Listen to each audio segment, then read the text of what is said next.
Graft versus host is one of the primary complications of bone marrow transplants. Basically, it's the graft's immune system is viewing my body as being foreign.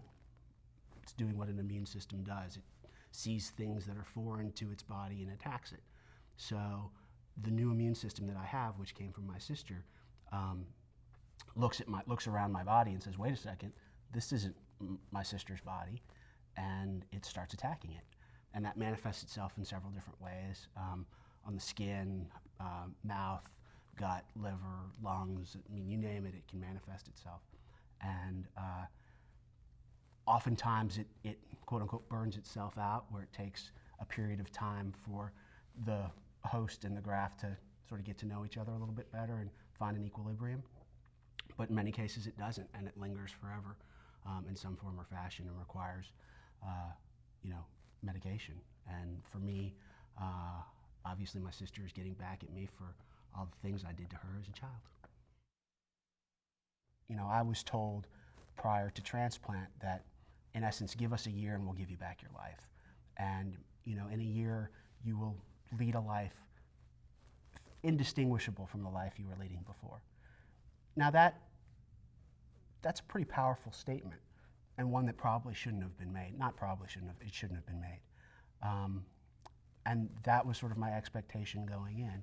What I have found is that you have to be incredibly aggressive, and you have to be stubborn, and you have to be obnoxious at times, and because there's nobody out there who cares about your life more than you do.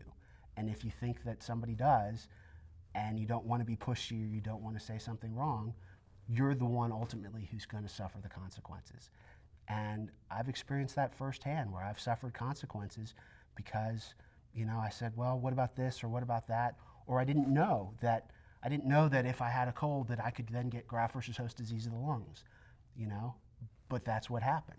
I would say educate yourself as much as you can, at the same time trying to keep your sanity. Cancer is a very individual thing. Anyone who says to you, this is what cancer means, isn't telling you the truth, because cancer means something different to everyone. Cancer can mean, to some person, salvation, a second chance, a blessing. To others it can mean a curse. And I think that really the bond that drives, that ties all of us together is just the desire to persevere, and to get beyond it. People can want to just deal with their disease and get it over with and never talk or think about it again. And you know what? That is absolutely fine, because that's what works for them. And other people just want to talk about it and give back and give back. And that's great, because without that giving back and without that support and without that activism, the whole field probably wouldn't move forward as quickly.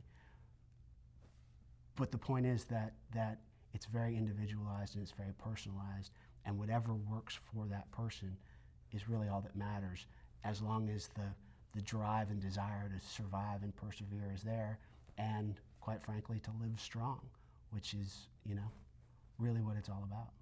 My name is Greg Ferris. I'm 31 years old, and I'm fighting leukemia.